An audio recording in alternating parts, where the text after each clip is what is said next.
Bien, los invitamos a ocupar su lugar para continuar con las actividades académicas y pues reconocer su disciplina de mantenerse pues en este entorno de aprendizaje que por lo que vemos está siendo muy enriquecedor para todos ustedes. Así que continuamos, bienvenidos, y quien está en línea también pues agradecer que se mantengan en esta línea de aprendizaje. En el programa, ustedes saben que el taller que se va a presentar el día de hoy es el taller de urgencias en psiquiatría infantil y del adolescente. Y para ello tenemos pues a nuestros distinguidos invitados y presentaré primero a toda una dama y una gran doctora, la doctora Elsa Elena Vega Escobedo. Ella es paidopsiquiatra, adscrita al servicio de urgencias del Hospital Psiquiátrico Infantil Juan N. Navarro. Ella es también psiquiatra, egresada del Hospital Psiquiátrico Fray Bernardino Álvarez y de la Universidad de Guanajuato. Y enseguida presento al doctor Víctor Manuel Velázquez López, también paidopsiquiatra, egresado orgullosamente de la UNAM y también adscrito al servicio de urgencias del Hospital Psiquiátrico Infantil Juan N. Navarro. También él es un médico especialista adscrito al Hospital Pediátrico de Iztapalapa, presumiendo, es coautor de un libro, La primera infancia y neurodesarrollo, y bien, pues también él fue subdirector del Hospital Psiquiátrico Infantil. Así que le cedemos el uso de la palabra a los invitados para que los ilustren. Bienvenidos y muchas gracias. Adelante.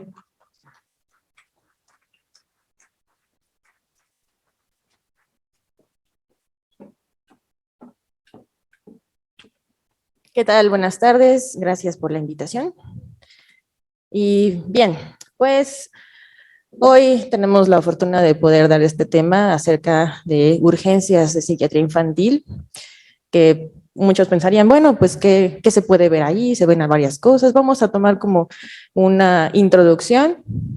Vamos a hablar de las causas más frecuentes de atención. Primero, definir qué es una urgencia y posteriormente vamos a ver con más detalle o como parte de la plática del doctor Velázquez del tema de delirium, que también es importante y que de repente es poco reconocido porque se puede confundir con muchas cosas, ¿no? Así como en los adultos también, y eso es una situación que tenemos que identificar porque no siempre significa, como bien saben, psicosis, y hay que tratarlo pues de manera adecuada, ¿no?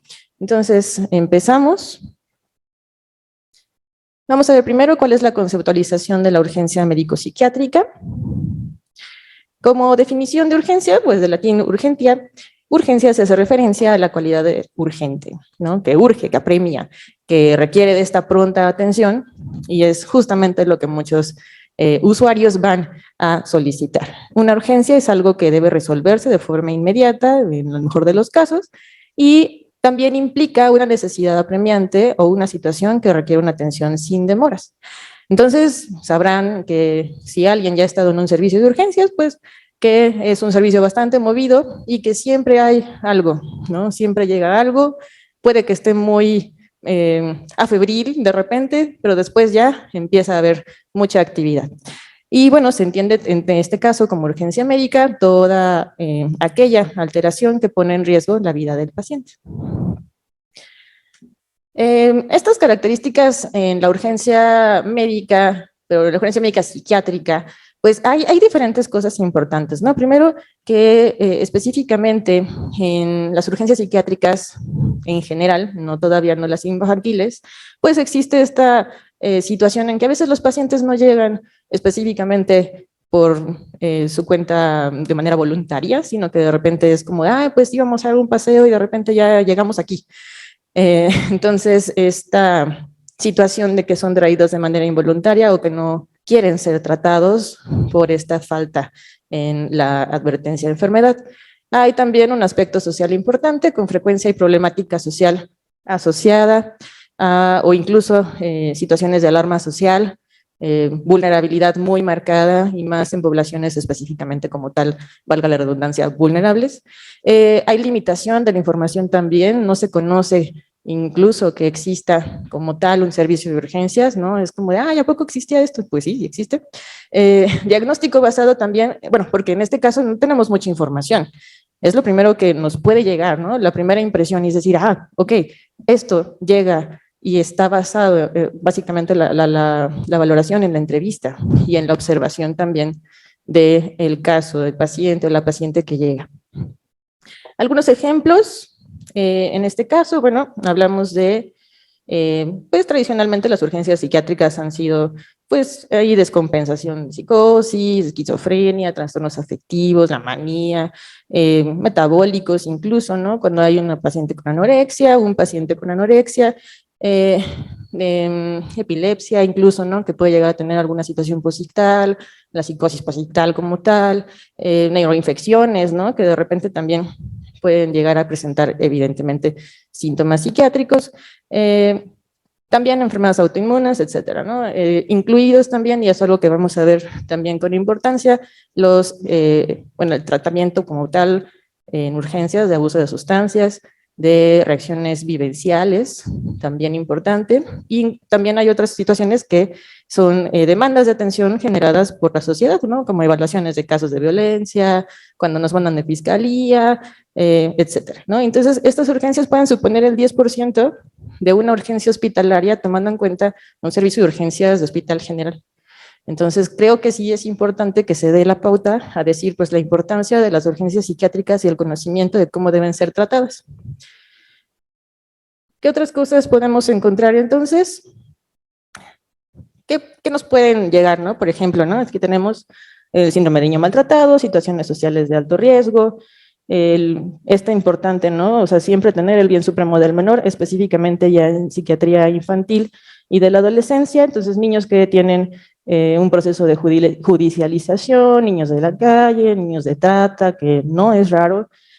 También aquí, pues bueno, se puede solicitar atención por el riesgo psiquiátrico contra riesgo de alteraciones médicas, que es uno de los temas de que va a hablar el doctor Velázquez, y también en niños bajo situación de desastre, como lo que pasó, por ejemplo, en el 2017, que ya todos conocemos, ¿no? Después del sismo del 19 de septiembre, en donde hubo bastantes niños que pudieron tener, incluso todavía nos llegan, un trastorno de estrés postraumático, o ahora también con la pandemia, incluso también reacciones a estrés agudo, que ahorita vamos a ver también. En general, los objetivos de la intervención en una urgencia psiquiátrica, primero es prevenir y detectar las situaciones de riesgo, atender los problemas que comprometan la integridad del paciente, del entorno, el ambiente seguro también, y que tenga personal suficiente, que sabemos que es importante tener una adecuada atención, pues sí, pero también pensamos en quién otorga la atención, ¿no? Porque también existe el desgaste por estas situaciones así que cuando hay mucha demanda de la atención. Realizar una aproximación diagnóstica, aguas con la palabra aproximación, no esperamos dar el diagnóstico certero en ese momento, evidentemente, porque es una primera vez. Entonces, tiene que haber un estudio subsecuente y un protocolo en donde se pueda dar una certeza diagnóstica. También hay que realizar pues diagnósticos diferenciales, específicamente con situaciones médicas no psiquiátricas. Y entonces ahí también valorar, que es parte también de lo que va a comentar el doctor Velázquez, la situación médica que apremia, ¿no? Porque puede ser una persona, un adolescente que inicia con síntomas aparentemente psicóticos hace 3 semanas y es como de, ajá, ¿y qué pasó, no? O sea, ahí qué está sucediendo, ¿qué podemos hacer? Tenemos que descartar cualquier otra situación que esté generando este cuadro. Y también establecer un plan de tratamiento o referencia a un hospital general o pediátrico en nuestro caso para poder tener una atención multidisciplinaria de preferencia, o si detectamos, por ejemplo, en el diagnóstico diferencial que existe algo que nos esté llamando la atención, que pudiera estar generando los síntomas. Entonces, ¿qué también hacemos allí? Una evaluación diagnóstica, bueno, evidentemente una anamnesis, toda la semiología, si tenemos la oportunidad y contamos con el recurso, pruebas complementarias, incluidos pues ahí hemograma, bioquímica, función hepática, renal, etcétera. Incluso pues ahí análisis de otro tipo, orina, y la exploración del estado mental, incluyendo también de preferencia pues una exploración neurológica básica. Ahora, hablando del diagnóstico diferencial, pues también tenemos que tomar en cuenta, como ya les decía hace ratito, las enfermedades no psiquiátricas que afectan al funcionamiento cerebral, que presentan síntomas parecidos a los trastornos psiquiátricos, intoxicaciones, lesiones cerebrales, enfermedades infecciosas, respiratorias, ustedes digan, ¿no? O sea, todo esto tenemos que nosotros descartarlo para poder identificar si realmente estamos enfrente de un trastorno psiquiátrico per se, o también tomar en cuenta que existen los trastornos como tal neuropsiquiátricos. Entonces, tenemos que trabajar en conjunto también. ¿Qué es lo que hacemos normalmente entonces? Bueno, la conducta a seguir, ya que se ha establecido, llega el paciente y empieza una valoración médica psiquiátrica. Tratamiento, bueno, identificar si requiere, por ejemplo, tratamiento ambulatorio, si requiere hospitalización, si hay por ejemplo, una situación que, bueno, tal vez está en medio de esas dos y entonces requiera de un tratamiento en atención inmediata. Puede haber también un seguimiento telefónico. Este es un ejemplo de lo que se hace, por ejemplo, en el Navarro. Y la referencia y contrarreferencia, evidentemente, dentro del Sistema Nacional de Referencia y Contrarreferencia, para también tomar en cuenta que pues contamos con esta valoración que nos pueden dar otros hospitales o que pueden darle seguimiento, por ejemplo, en un segundo nivel. Otras cosas que también se hacen acá, notificación a DIF o al Ministerio Público, según sea el caso. Y bueno, en ocasiones raras, que creo que, bueno, y no estoy muy versada en eso, pero que a veces también se pueden hacer visitas domiciliarias. Ahora sí, en tema, ¿cuáles son las situaciones más frecuentes que nos pueden llegar? Las urgencias psiquiátricas más frecuentes en niños y adolescentes, trastornos de conducta graves, ¿no? Agitación psicomotriz, que no necesariamente significa que tenga parte como de conducta, también pueden ser por otras situaciones. Conducta suicida, consumo de sustancias, delirium, que será el tema que tocará el doctor, y trastornos psicóticos de reciente inicio, así como trastornos afectivos. Y bueno, aquí también esta situación relacionada con los trastornos de ansiedad o de estrés postraumático, que puedan llevar pues también síntomas que puedan requerir de una atención inmediata. Ay, perdón. Bueno, vamos a verla acá. Ahí está, las más frecuentes. Ok, trastornos de conducta. ¿Qué es lo más frecuente que vemos? Agresividad.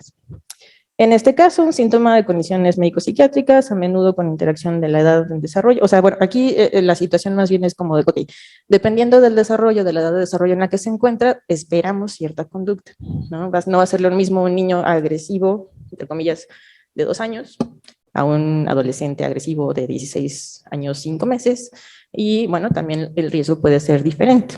En este sentido, lo importante radica en que podamos tener una mejora también en su habilidad como tal de adaptación y de condiciones comórbidas que también conlleva, porque normalmente no viene con una situación aislada, vamos a decirlo así. Las causas más comunes de agresión y agitación aguda incluyen trastornos externalizados, trastornos internalizados, uso de sustancias, psicosis, trastornos del estado de ánimo, situación de maltrato, ¿no? Como una forma reactiva, o como les decía hace rato, trastorno de estrés postraumático y comorbilidades médicas y psiquiátricas relacionadas con un trastorno, por ejemplo, del espectro autista.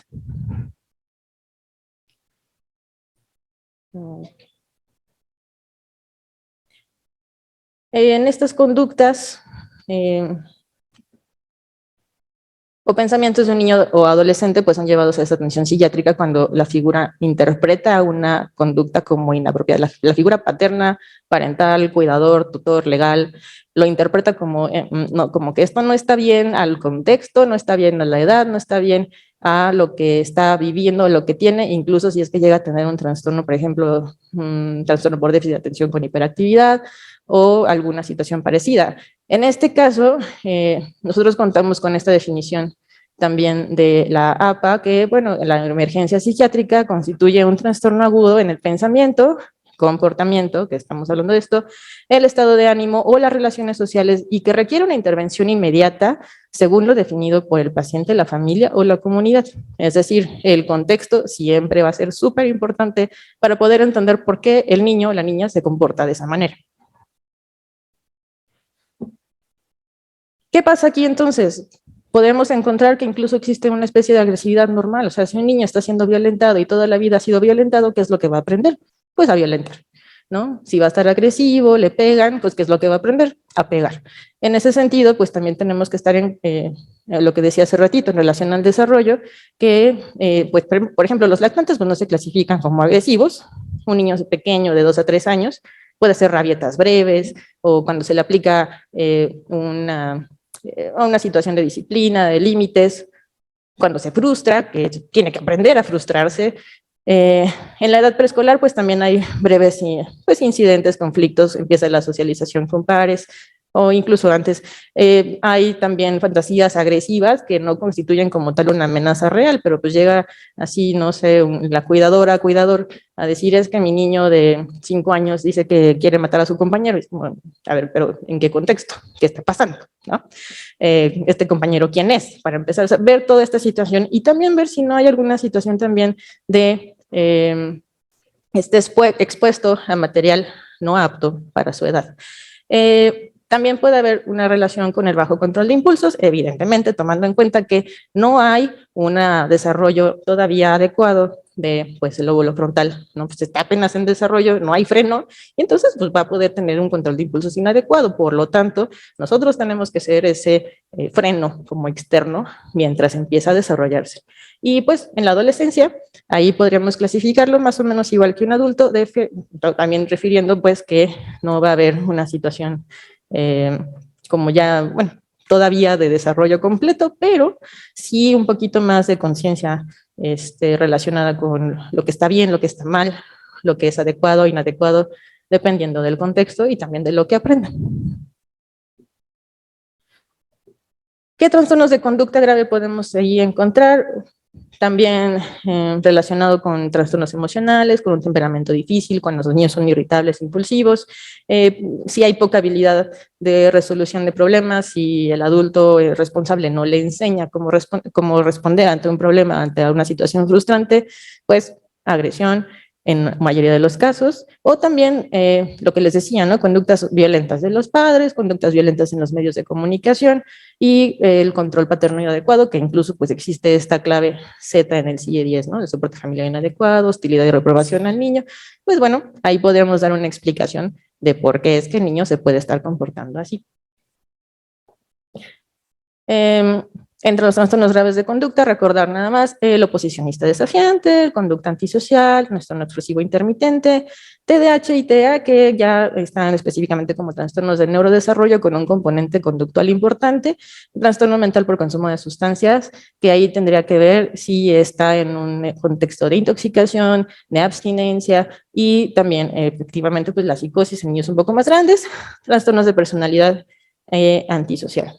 Aquí la diferencia sería que este es de conducta y este es de adolescentes para arriba, porque estamos hablando ya de personalidad. En este caso, bueno, el que más recordamos o que más llega a presentarse con conductas agresivas, pues el trastorno oposicionista desafiante, es hostil, desafiante, evidentemente, dura por lo menos 6 meses, o sea, estos son los criterios diagnósticos por si llegan a encontrarlos, esto los puedes buscar en los manuales estadísticos, y la idea es que podamos hacer una valoración adecuada de cómo se están presentando los síntomas, porque, como decía antes, tenemos que hacer una parte diferencial. Igual para el trastorno de conducta antisocial, los criterios, en este caso, ¿no? Como la parte de fanfarronear, amenazar, intimidar, iniciar peleas físicas, robar, cruel con personas y animales, que ya conocemos como esta situación, e incluso que puede haber niños que han llegado a forzar una actividad sexual. En este caso, estamos hablando de que violan derechos básicos de otras personas o que también violan normas sociales propias de la edad, manifestándose por presencia por lo menos de 3 o más de los anteriores criterios que aquí menciono, por lo menos durante 1 año, y uno en los últimos 6 meses. O sea que también esta parte de la temporalidad es importante, no porque un niño haya robado en una ocasión, pues hay que ver qué contexto también está llevando a cabo. Otras de las características, destrucción de propiedad y fraudulencia o robo y violaciones graves de las normas. Se nacen, se hacen, pues sabemos que hay rasgos relativos inespecíficos como esta impulsividad, el que son más, tienen más excitabilidad, son o pueden llegar a ser más hostiles.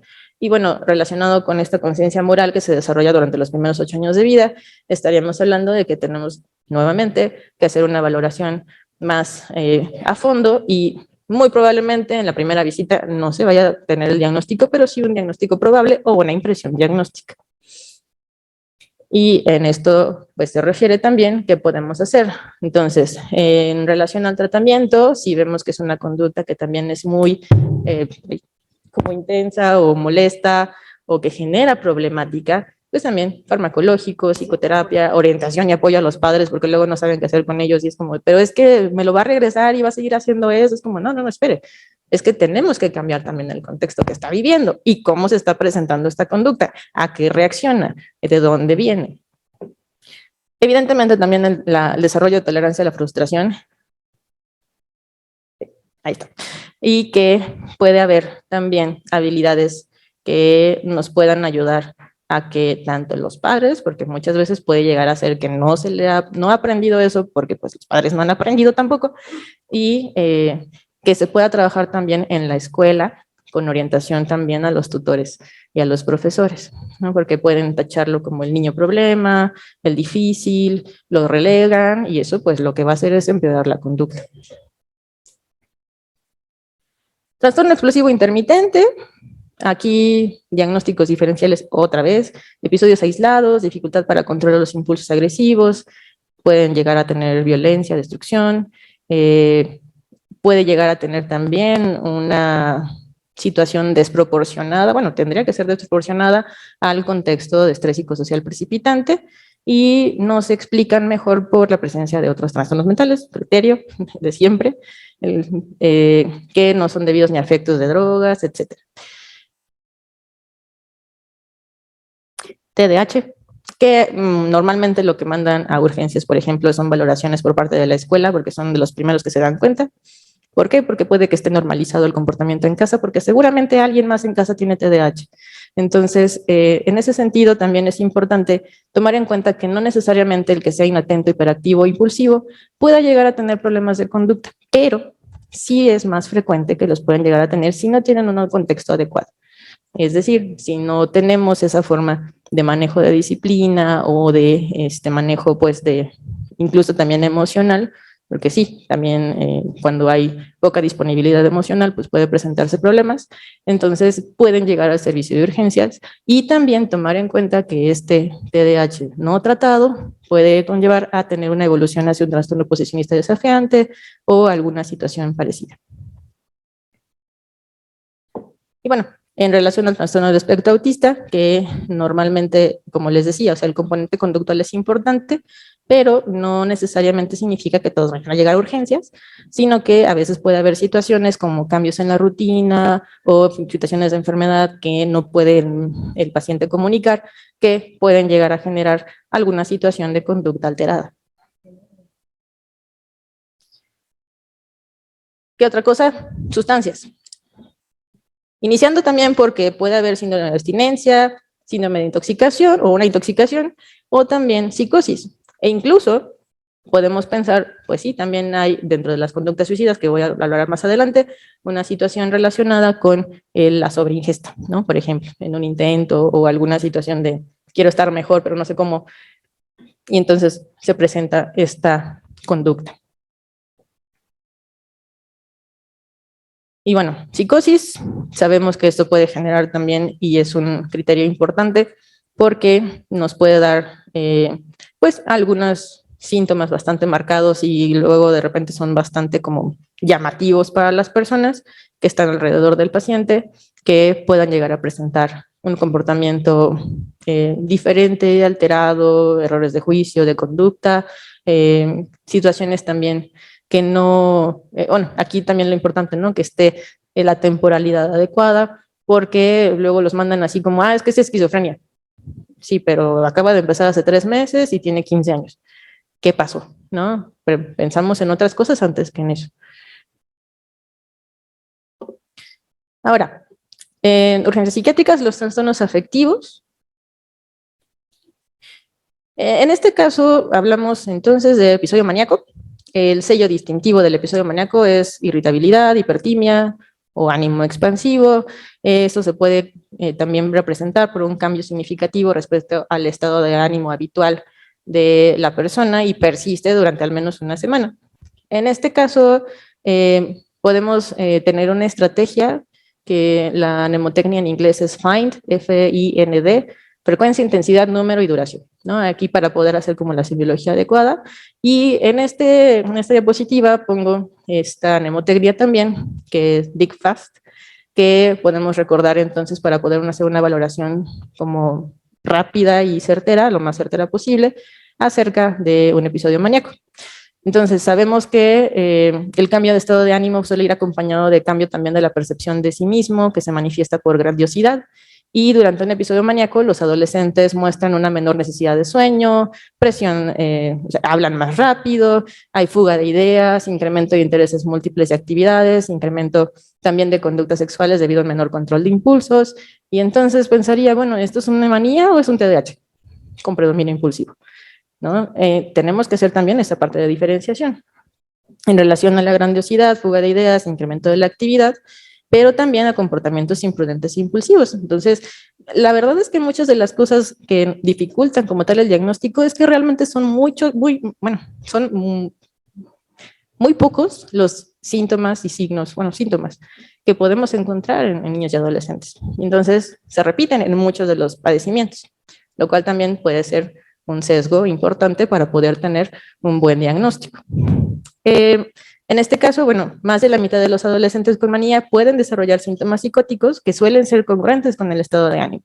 Y entonces hay que buscar siempre esto, Big Fast, tendencia a la distracción, que no va a ser lo mismo específicamente que inatención, tendencia al insomnio, pero también disminución de la necesidad de dormir. No es que no puedan dormir, es que no necesitan, ni simplemente no quieren y ya.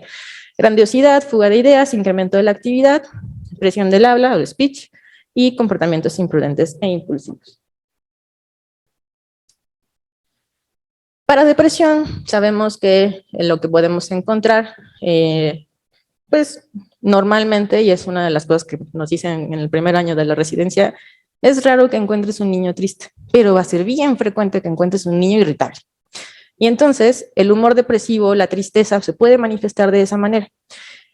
Hasta 60% también tienen una ideación suicida y el 30% tiene intentos suicidas. Entonces, una persona, un joven deprimido, una joven deprimida, experimenta irritabilidad, ánimo depresivo, que tiene, como lo dicen los criterios diagnósticos, más de 2 semanas y se asocia con un deterioro en el funcionamiento. Eso es súper importante.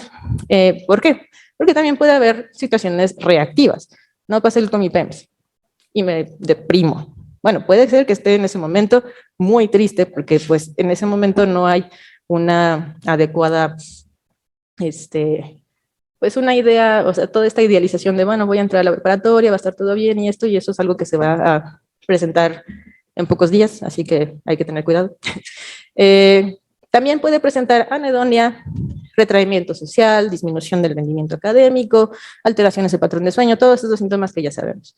Y entonces, aquí tenemos una mnemotecnia que nos puede ayudar para identificar sobre todo la situación de riesgo, que es pensamientos suicidas. Disminución también de los intereses, empiezan a regalar cosas, culpa, ¿no? Ideas sobrevaloradas de culpa, de minusvalía, de desesperanza, hay disminución en la energía, en la concentración, alteraciones en el apetito, sabemos aumento o disminución, alteraciones psicomotoras igual, agitación o enlentecimiento, y alteraciones en el sueño también con aumento o disminución. Los síntomas psicóticos o melancólicos se presentan con menor frecuencia en niños con depresión y suele haber también un componente somático muy importante. En este sentido, como alteraciones también del comportamiento. Es decir, es que un niño de, no sé, por ejemplo, 8 años, me duele la cabeza. ¿ok?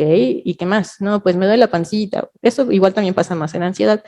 Pero en ese sentido también hay que buscar si hay dolores inespecíficos, no encuentran una causa médica, ya fueron con el doctor, con el pediatra varias veces y está pasando algo difícil en casa, en la escuela, en la vida del niño o la niña, hay que ver que no esté pensando que no esté pasando por un episodio o un trastorno depresivo. Trastornos de ansiedad, que es algo de los que más, de repente más llegan a los servicios de urgencia, en este caso pues, en el Navarro también, varios subtipos de trastornos de ansiedad en la juventud, pero nos vamos a centrar en el trastorno de estrés agudo, trastorno por estrés postraumático, trastorno de pánico y fobia social, ya que estos trastornos pues, pueden requerir atención inmediata en el servicio de urgencias. En relación al trastorno de estrés agudo, como decía hace ratito, la presentación en los jóvenes con trastorno de estrés agudo es similar al trastorno de estrés postraumático en relación a los síntomas. Sin embargo, como el trastorno por estrés agudo está limitado a un mes tras el evento traumático, la explicación subjetiva de los síntomas por parte del joven o de la paciente está más centrada en el trauma que en la reexperimentación del mismo. Esa sería la diferencia. Cuando los jóvenes hablan del evento traumático, a menudo describen como experimentando una forma como disociativa de estoy aquí pero no estoy aquí, siento que mi vida está pasando como si fuera una película, yo soy el espectador, o que simplemente, oye, sabes que no me acuerdo, o sea, simplemente ya me encontré ahí, estaba ahí en el filo del techo y estaba pensando, no sé qué estaba pensando, pero ahí estaba. Y entonces puede pasar como síntoma psicótico, ¿no? Pero resulta que antes, unos días antes, unas semanas antes, pues presentó una situación de violencia, de abuso, y en ese momento, pues hubo algo que lo pudo haber simplemente como detonado, lo está expresando de esa manera. Entonces pueden describirlo como algo que están viéndolo, que no hay una respuesta incluso emocional, o como un recuerdo incompleto. Y eso también es importante porque de repente uno puede llegar a estar preguntando, pero ¿qué más pasó? O sea, ¿qué viste o qué pasó? Y es como, es que no me acuerdo. ¿Por qué? Ahora sí como dicen popularmente, se bloquea, ¿no? Ese recuerdo incompleto que tiene que ver también con esta forma de protección. El trastorno de estrés postraumático, entonces, requiere de la presencia de un evento traumático por el que el individuo experimenta un miedo extremo, desesperanza, horror, mucha incertidumbre incluso, y en los niños más pequeños puede haber también una conducta agitada o desorganizada. La experiencia traumática conduce a reexperimentar los síntomas asociados con el trauma y evitar estímulos asociados con el mismo, ¿no? Las conductas evitativas, y a una hiperexcitación que causa malestar o deterioro funcional. La mayoría de los individuos expuestos a un trauma no duran más de un mes, pero en los síntomas cuando duran más de un mes y se justifica ahí también entonces el diagnóstico de trastorno de estrés postraumático. Dado que el acontecimiento traumático está vinculado también a la aparición del trastorno, los niños y adolescentes pueden mostrar síntomas o comportamientos que no presentaban previamente. Sí, los padres no son siempre conocedores de la exposición de sus hijos al trauma, ya sea porque los niños no lo mencionan, por miedo, porque no estaban ahí cuando sucedió, o porque los perdieron en el trauma, ¿no? También. O pueden ser responsables también de estos mismos efectos, ¿no? Los mismos padres pueden ser responsables del trauma como tal. Una dificultad para establecer el diagnóstico en los jóvenes es que pues evitan, ¿no? Es una característica propia del diagnóstico y no van a decir qué es específicamente lo que están presentando. Entonces, cuando uno le pide que informen lo que sucedió o recuerden el evento, pues se pueden detonar los síntomas también. En los niños pequeños pueden recrear elementos de la experiencia traumática a través del juego, por eso es súper importante también jugar con los niños. Experimentar terrores nocturnos sin contenido relacionado al trauma, no necesariamente como pesadillas, pero en niños más chiquitos puede haber terrores nocturnos y tornarse agresivos o desarrollar ansiedad por separación y miedos que no necesariamente están relacionados con el evento traumático. Es decir, los niños mayores y los adolescentes pueden presentar síntomas de ansiedad generalizada y los pequeños de síntomas más inespecíficos también relacionados con ansiedad. Y en este caso, la mnemotecnia es primero, evento traumático. Reexperimentación, que también es básico para poder hacer el diagnóstico, la evitación, incapacidad para funcionar, la parte disfuncional es importante, que sea un mes o más de síntomas, y el incremento de excitación o esta conducta hipervigilante.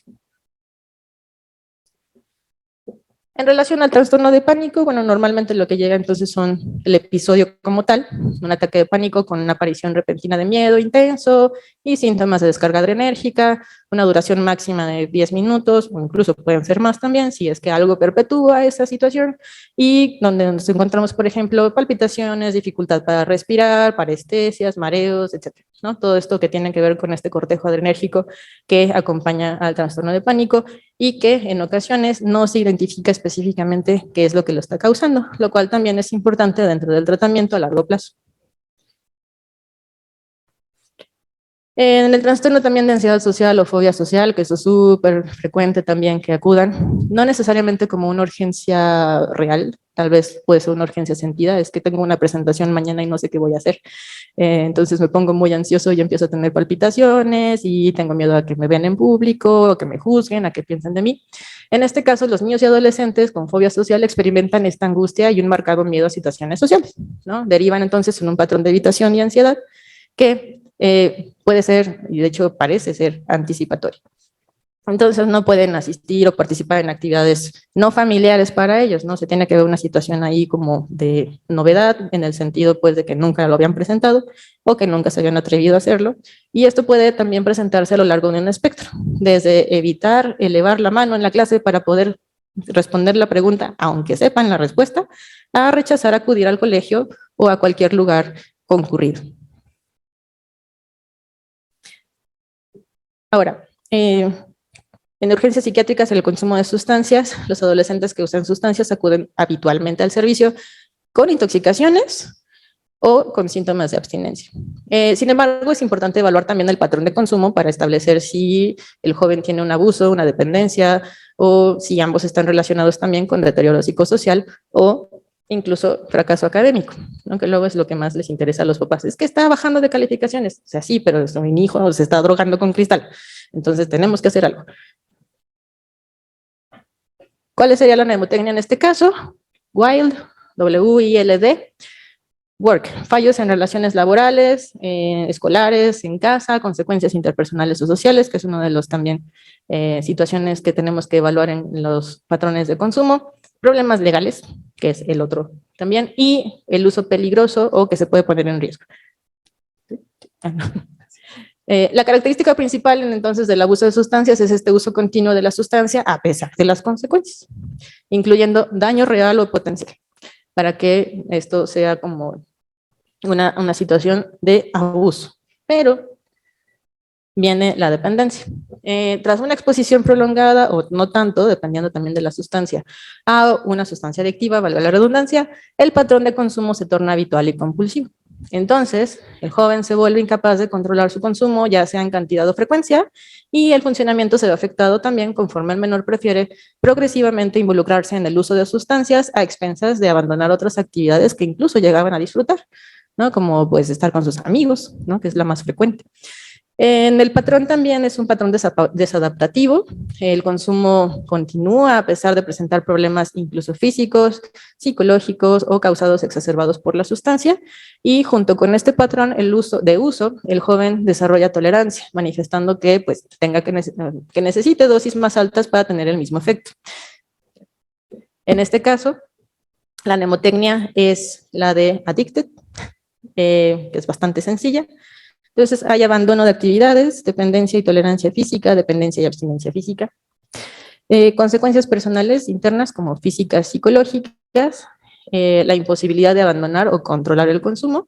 Consume por mucho tiempo y le toma mucho tiempo también conseguir la sustancia, incluso puede haber mucho esta situación de la búsqueda dentro de, evidentemente, la dependencia, y la duración de uso es mayor de lo que se intenta, a pesar de que se puede llegar a intentar dejar la sustancia, pero entonces al no poder empieza a haber problemas. Ok, vamos a hacer esta parte también rápida de relación a la agitación psicomotriz. En el manejo de la agitación psicomotriz, que es así que, como dirían por ahí, el pan de cada día de las urgencias, en donde pues hay una situación apremiante debido a que eso puede generar un daño tanto al paciente como a las personas que lo rodean, incluyendo el personal. Entonces hay que usar la desescalada y una jerarquía también de qué es lo que tenemos que hacer dependiendo de la gravedad de la agitación. Pueden usarse modificadores ambientales, puede haber también llevar a restricciones tanto físicas como farmacológicas, y una vez que se ha considerado la evaluación médica para descartar alguna probable causa, como en el último párrafo que viene aquí, pues puede haber también el uso de medicamentos para abordar una agitación aguda, siempre y cuando esta parte del medicamento sea evaluada, porque bueno, muchas veces efectos idiosincráticos pueden aparecer y pueden generar algún problema secundario a el uso de una restricción tanto física como farmacológica. Y aunque los factores causales médicos y psiquiátricos de la agresión no son mutuamente excluyentes. Podemos usar antipsicóticos atípicos de segunda generación, risperidona vía oral, olanzapina, ciprasidona intramuscular. En primera generación pues tenemos al bien habido haloperidol, y podemos manejar de manera conservadora con benzodiazepinas antes para poder hacer como esta desescalada también, ¿no? Ofrecer algunas situaciones de, como le decía hace ratito, ¿no? El cambio en el ambiente o alguna mejora también, ¿no? Es como de, bueno, si vemos que también el padre, madre, cuidador es el quien está favoreciendo la agitación, pues separar un poco, llevar a una zona de observación y entonces sí, poder hablar específicamente con el paciente o la paciente de lo que está sucediendo en ese momento. En este manejo de la conducta suicida, aquí es una, bueno, esta es para, como brevario, esta presentación fue realizada por la doctora Santos y me pidió que pusiera la diosa Ixtap, que es la diosa maya del suicidio, que está representada como una mujer que está ahorcándose. En relación a la intencionalidad suicida, que también es una de las cosas más frecuentes que se ven, en este caso, pues es una de las primeras causas de muerte en niños de 10 a 14 años en Estados Unidos.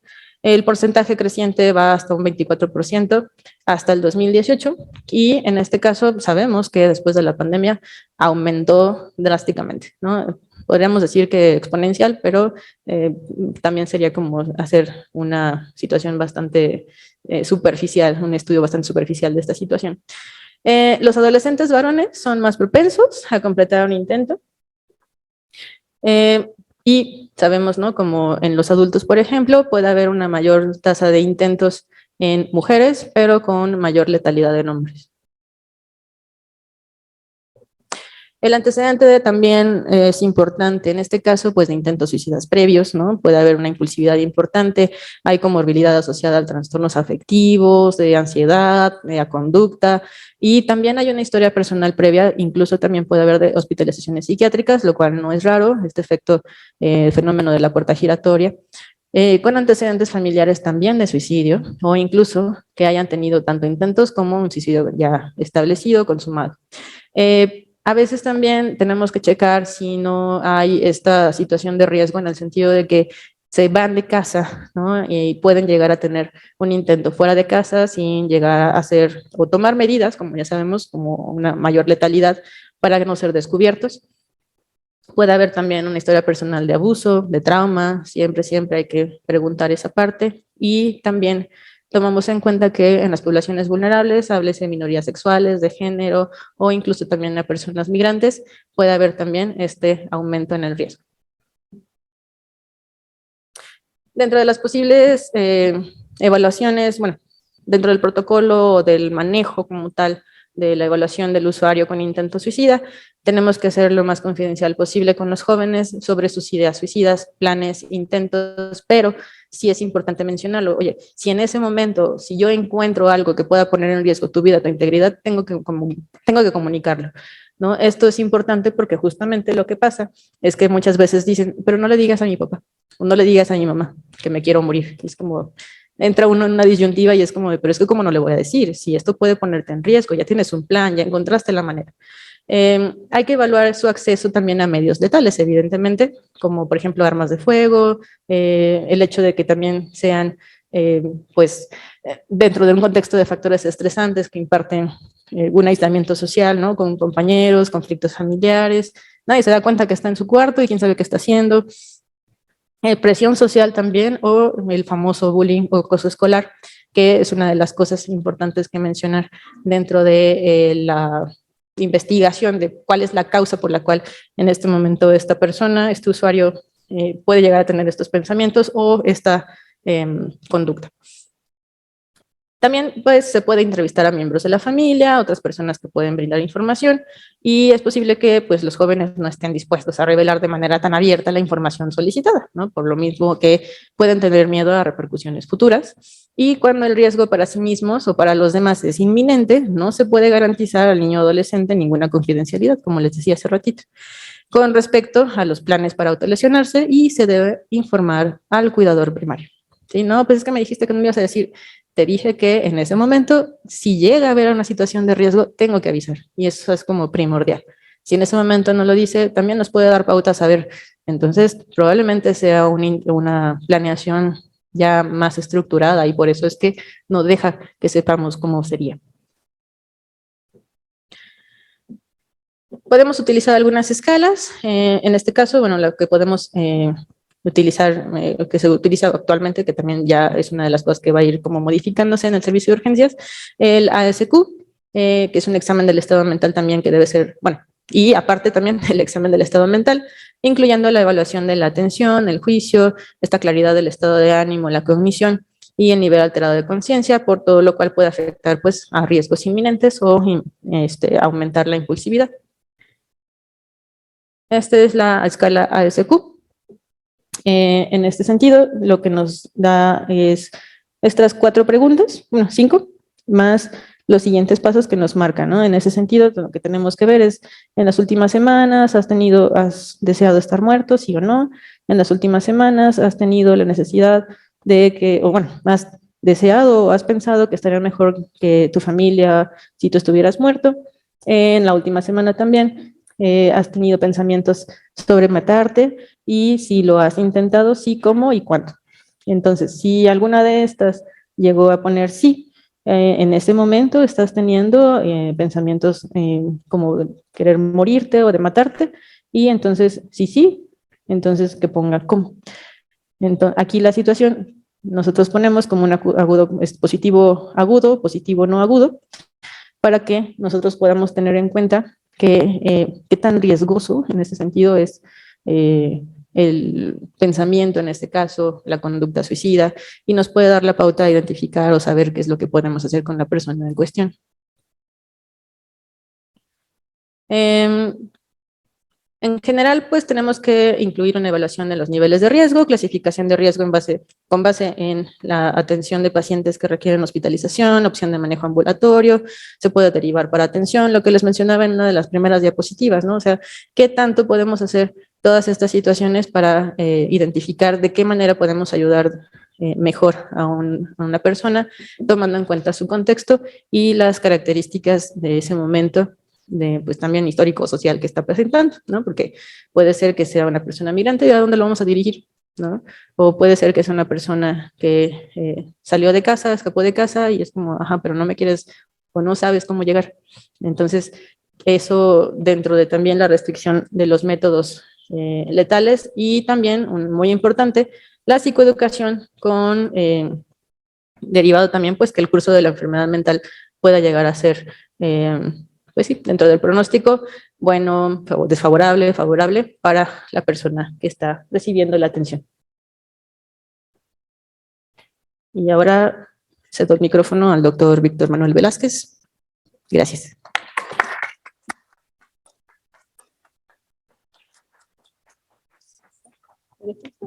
Sí.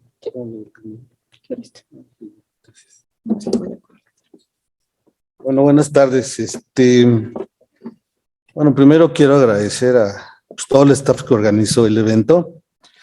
Ojalá nos sigan dando oportunidad de hablar sobre todo de la psiquiatría infantil. Y bueno, en este contexto que ha dado la doctora Elsa, quiero comentar que al menos en la medicina, en la psiquiatría infantil y de la adolescencia, el trabajo en equipo es básico, por cuestiones del desarrollo, por cuestiones de que tiene que intervenir o sea, todos absolutamente tienen que aportar su granito de arena. No se concibe un trabajo en urgencias de nuestro hospital psiquiátrico infantil sin un trabajo interdisciplinario. En función de esto, quiero comentarles el tema que hay muchísimos temas, como se han dado cuenta. ¿Por qué delirium? Bueno, es un tema para mí muy sintomático porque de alguna manera representa lo mucho que hacemos en el psiquiátrico infantil y lo que se hace fuera del psiquiátrico infantil. Para poner en contexto las cosas, y sobre todo los que son de la Ciudad de México me entenderán, en SEDESA, que es Secretaría de Salud de la Ciudad de México, la ciudad más grande, de las más grandes del mundo, recordemos que contamos con 33 hospitales, si no mal recuerdo, Joco, Balbuena, La Villa, Leñero, Cabrera, Lajos Comedio. Bueno, en esta red de hospitales existen 11 pediátricos. 11 pediátricos, todos tienen la misma edad, unos 60 y tantos años por el estilo, que están en lugares que en esa época eran estratégicos: Iztacalco, La Villa, Aragón, Coyoacán, Iztapalapa, que es donde estoy yo. En esta red de hospitales de 33, ¿cuántos psiquiatras se imaginan que habemos en la red? ¿Cuántos se imaginan? No, máximo somos 7. Máximo. El único paido que por accidente llegó ahí por cuestiones del destino soy yo. El único paido de los 33 hospitales y de los 11 pediátricos. Faltó mencionar los maternos infantiles, que son como 3, Topilejo, Milpalta, donde por características muy sui generis, los mismos médicos residentes de esa red hacen su servicio social. ¿Por qué les comento esto? Porque en pleno siglo XXI todavía hay mitos en qué es la psiquiatría, y dentro de estos mitos, ¿qué es la psiquiatría infantil? ¿Qué hace el psiquiatra de niños, no? Entonces, me ha costado mucho trabajo. El ambiente en CDMX es muy característico. En función de eso, uno ha tenido que hacer pues muchas circunstancias para estar haciendo el trabajo. Nos confunden, con todo respeto, con psicólogo, nos confunden con lo que sea, pero en este sentido, por ejemplo, el quehacer que su servidor hace es, pues más o menos, demostrar que la psiquiatría es científica, la psiquiatría infantil somos médicos. Por eso escogí este tema de delirium, porque es el que más chance nos da de poder hacer muchas cosas, ¿sí? Hay muchísimos temas que vemos en el hospital. La doctora ya comentó las situaciones de desastre. Por supuesto que hemos intervenido en las brigadas, hemos todavía en la pandemia y un antes y un después, nos siguen llegando niños post pandemia con trastornos emocionales, con trastornos suicidas, niños con autismo, ha aumentado, ¿sí? Muchísimo. Yo antes de esto, unos años atrás, yo decía, cuando leía las publicaciones, ¿qué pasa con los niños soldado en el Congo belga, ¿no? En el ex Congo belga. Qué feo, ¿no? Que esta realidad. Pues no, aquí no tenemos niños soldado, pero ya tenemos niños sicarios, ¿no? Que se manejan igual como los niños soldado en países beligerantes. Tenemos desplazados, si no de guerra, que sí lo son de alguna manera, desplazados por grandes movimientos sociales, ¿no? En Chiapas, en Oaxaca, en muchos lugares. Entonces, la Secretaría Infantil tendría mucho que hacer, ¿no? Y por ahí tenemos, les digo, si hay oportunidad más adelante, si nos vuelven a invitar, hablaremos con mucho gusto de esto, ¿no? ¿A qué quiero llegar con esto? A que el delirium, que es un tema muy especial, era un tema que cuando yo estudié, yo salí del Fray y luego me hice en el Navarro. El delirium era un tema así medio nebuloso, como que a quién le toca. Hasta la fecha todavía peleamos con pediatría porque pediatría no lo reconoce del todo, neuropediatría medio lo entiende.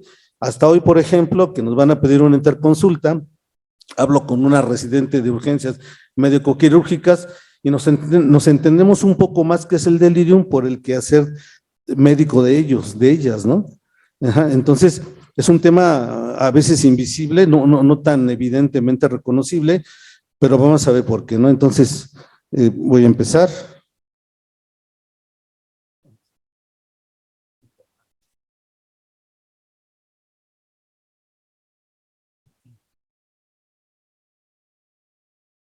Bueno, ¿cómo podemos abordar el síndrome sin que provoque el sueño de ustedes? De distintas maneras. Perdón. Puede ser como podemos verlo como un síndrome o como un trastorno como tal. ¿Qué quiero decir con esto? Que son muchísimos síntomas que a veces no se piensa que es algo médico, no se piensa que es un estructo médico como tal, dependiendo en la instancia, dependiendo del lugar donde se encuentre uno, ¿no? Las etiologías son muchísimas, la que menos se puede imaginar uno recordando nosotros que los niños están en proceso de formación, de tal forma que dependiendo la etapa del desarrollo es como veríamos los signos, ¿no? Puede ser un niño hospitalizado que está, puede ser por ejemplo un niño que está hospitalizado y que no da ninguna lata. No hay reportes porque el niño está re tranquilo. Habría que ver qué le está pasando a ese niño, ¿no?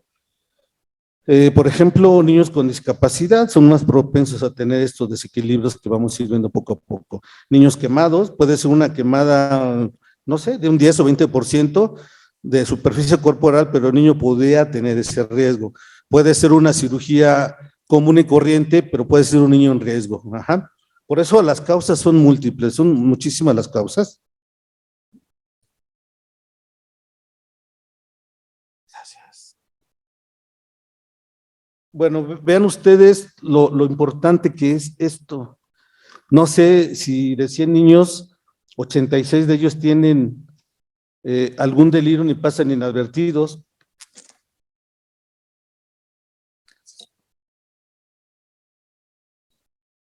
Este autor, fíjense lo importante que es esto, consideró en aquella época, antes de pandemia, que la prevalencia en los pequeños era más del 80%. Imagínense, en cualquier hospital pediátrico van ustedes y pueden ver niños, pero no sabemos qué tengan. Aquí quiero comentar algo que ya había dicho la doctora Elsa. Puede ser un niño tranquilo que no genere problemas y no se reporta para nada, ¿no? Aquí, por ejemplo, tenemos que dilucidar entre si es un delirium o es un niño con una depresión anaclética. Para los que no saben, debo recordarles que allá por 1940 y tantos, René Spitz, en su famoso libro El año de vida, él se puso a estudiar qué pasa con los niños que entran a un hospital pediátrico gritando, berreando o moviéndose y de repente pasa cierto tiempo y se tranquilizan. No es que estén tranquilos, estos niños están entrando en un proceso de depresión que él llamó anaclítica. Y mientras más pequeño se es, más riesgo se tiene de tener algún trastorno de este tipo. Entonces, hay que tener cuidado porque un niño, mientras más pequeño sea, y de repente la enfermería me reporta que el niño está súper tranquilo, habría que ver si no está desarrollando un proceso depresivo, ¿no? ¿Por qué lo digo esto? Porque también el delirium puede parecer algo semejante, ¿no? Esto refuerza lo que estamos comentando en los niños en la pediatría, se ve una prevalencia importantísima. Bueno, ¿y qué es el delirium? ¿Qué onda? ¿De dónde viene? Bueno, ¿cuál sería la fisiopatología que nos permite explicar lo que está pasando? Básicamente, consideré así de modo muy preciso estas 3, 4 consideraciones. Es un organismo, un cerebrito de un pequeño, incólume, de una estructura normalita, que por alguna agresión externa, una infección, un traumatismo, genera una alteración de los mediadores bioquímicos. Todo está bien, todos los circuitos eléctricos, todos los circuitos bioquímicos están funcionando al 100%, pero basta alguna alteración que eche a perder este camino bioquímico para que provoque un desbalance a nivel de las principales sustancias que es la dopamina y la acetilcolina. ¿Qué quiere decir esto? Que estos procesos van a provocar un estado inflamatorio en lo general, ya se salió de lo normal, y además va a provocar este cansancio, este estrés oxidativo.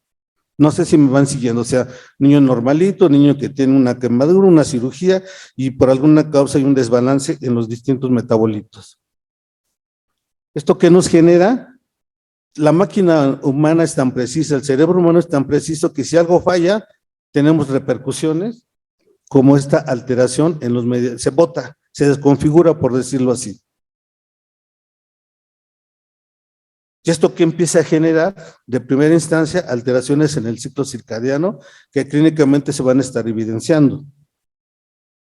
¿Cuáles son los responsables? La ciencia de esto tiene que ver con la neurobioquímica y la neurobiología. La función cortical y las demás estructuras que nos hacen diferentes al reino animal, eso que tarda tanto tiempo en generarse, eso que lleva etapas del nuevo desarrollo importantes, se altera y entonces tenemos alteraciones alteraciones que tienen que ver con la estructura cerebral. Aquí es importante esto, no encontramos un daño arquitectónico, no encontramos un daño cerebral evidente, ¿sí? Pero sí está fallando algo. Están fallando las distintas sustancias de este círculo. En estructuras básicas como el tálamo, el tallo encefálico, las cortezas prefrontales y todo lo que tiene que ver con esta asociación del funcionamiento cerebral superior.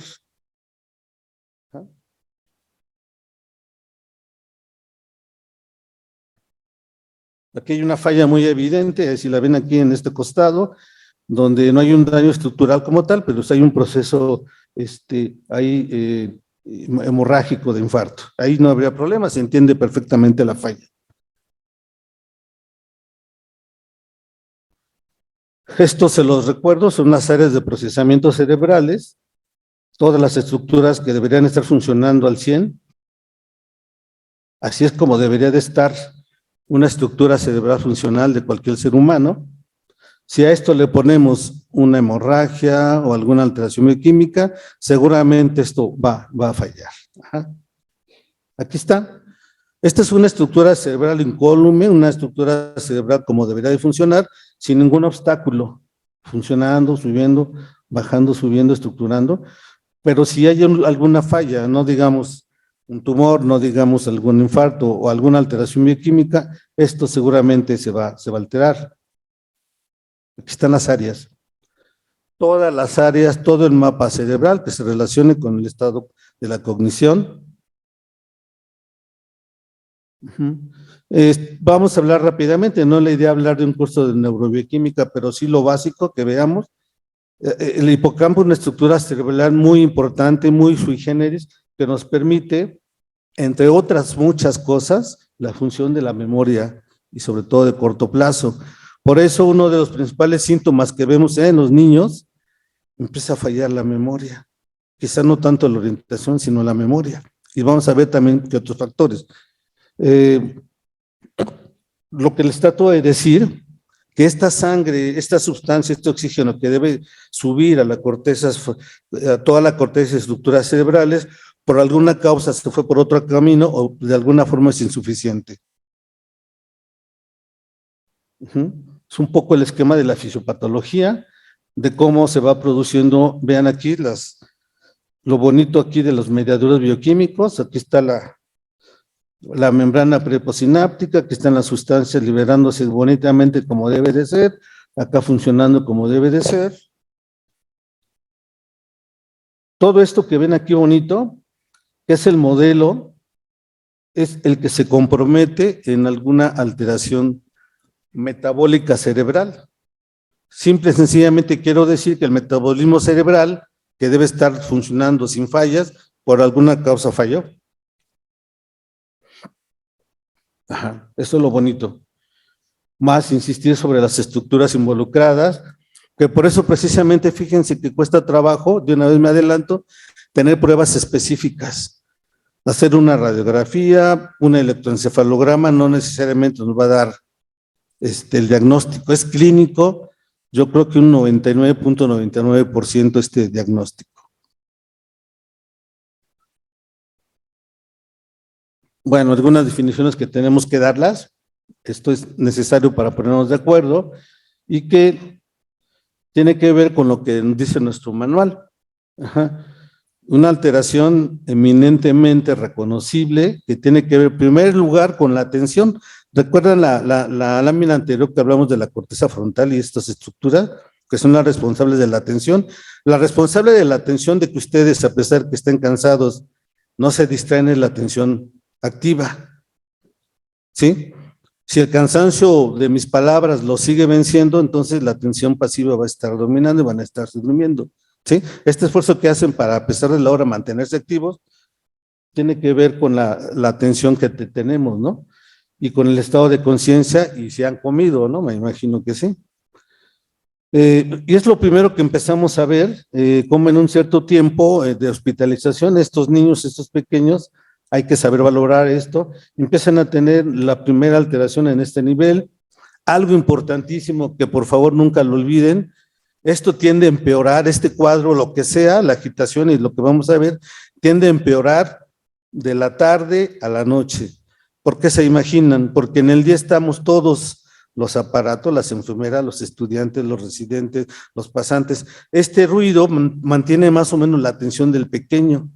Conforme van llegando las 2, 3 de la tarde y el personal va retirándose, el servicio se va quedando cada vez más solo. Entonces, estos ruidos, estos distractores exteriores van cesando de tal suerte que de tarde a noche se reporta que el niño empeora, se reporta que el niño está más inquieto, está agitado, porque han cesado los estímulos ambientales que permiten que el niño se esté, entre comillas, distraído. Esta es una cosa importante de este cuadro. Esto que es importante no es primario, no se dio solito el delirium jamás se da solititito, hay una causa orgánica. De aquí es muy importante lo que ya comentaba la doctora Elsa, hay que descartar como médico psiquiatra una alteración orgánica, sobre todo el ABC. Cuando un trastorno se presenta de manera abrupta, de manera, no sé, de semanas, quizá o de días, tenemos que pensar que es un padecimiento que amerita el concurso de pediatría y neuropediatría, y ya después entramos nosotros. Esto es algo importantísimo de no perder de vista. Y que además, lo que les comentaba la doctora, y yo ahorita se lo reafirmo, o sea, no encontramos ninguna alteración. ¿Qué pasa con los niños pequeños cuando tienen fiebre? O nos convulsionan o alucinan, no hay un daño estructural, y el evento es agudo, ¿no? Presentó la fiebre rápido de 39 y empezó a alucinar o empezó a convulsionar. Ese es un ejemplo pequeñito de cómo las alteraciones metabólicas agudas nos tienen que hacer buscar no la fiebre, sino qué está provocando la fiebre. ¿Sí me explico? O sea, hay una infección bacteriana viral que está condicionando esta convulsión, que está condicionando esta alucinación del pequeño.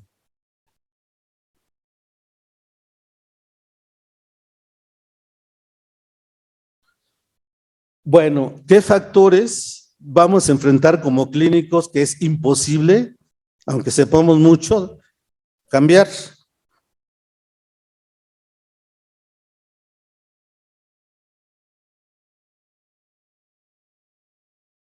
Bueno, la edad. Déjenme tomar agüita. No tienes...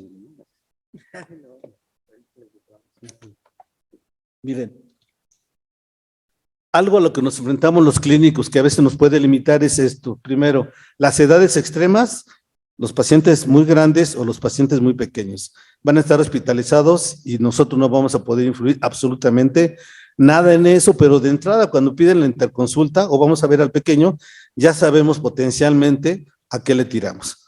Otro aspecto importante que tampoco nos corresponde como médicos en salud mental es la severidad del problema. Otro tipo que enfrentamos más en hospitales públicos, pues que es un paciente que tiene más de una situación médica en un solo ser, eso tampoco lo podemos variar, y también antecedentes de que previamente este pequeño tuvo algo similar, ¿sí? Esto es importantísimo, que los pediatras a veces no consideran. Las estancias en la unidad de cuidados intensivos es de por sí un riesgo. Paciente que está encamado, paciente que está en la unidad de cuidados intensivos, es un paciente potencialmente en riesgo al cual hay que hacer medidas, pensar en medidas preventivas.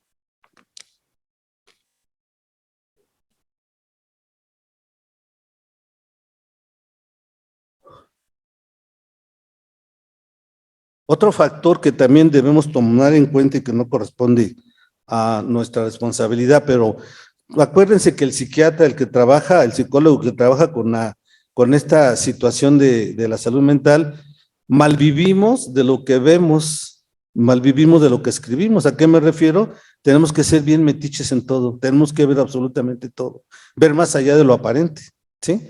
Y sobre todo en niños, ¿no? A veces lo no verbal nos dice más cosas que lo que el niño nos puede decir o la familia. A esto me refiero que tenemos que ver lo que no ve el pediatra. Pues es un niño que está internado por una GEPI, una gastroenteritis infecciosa. Ok, médicamente tiene eso, pero además como médicos, como especialistas en salud mental, sabemos en la historia clínica que el niño es altamente vulnerable porque viene de una zona marginada viene de una zona de pobreza extrema o marginada, entonces es otro factor de riesgo de alta vulnerabilidad. Eso lo hace distinto a otro niño, ¿sí? Entonces, tenemos que pensar muchas cosas. Accidentes vasculares cerebrales, discapacidades intelectuales, lo que les comentaba al principio de la plática. Un niño con discapacidad, miren, recuerden, los trastornos del neurodesarrollo que tienen que ver con la discapacidad, con el autismo, trastornos por déficit de atención, por definición son factores ya de riesgo. Entonces no es lo mismo un niño que estaba funcional a un niño que tiene una discapacidad. Tenemos que pensar en estos aspectos diferentes. Evidentemente un niño con un traumatismo, con epilepsia, pues queda claro que es un niño de alta vulnerabilidad y eso es, fíjense, esto es importante, esto se lo tenemos nosotros los clínicos que decirle al pediatra. ¿Sabes qué, mis reyes? Este niño es epiléptico, este niño tiene discapacidad, tómalo con focos amarillos porque es un niño potencialmente en más riesgo, ¿no?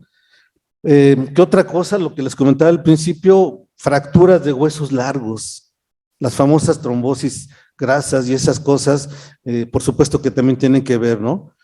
O sea, me dice el ortopedista, una interconsulta al doctor Velázquez porque el niño tuvo una fractura de fémur. Está consolidando, está todo dar, o sea, tiene el aparato de yeso impecable. Sí, pero el niño tiene factor de riesgo, ¿no?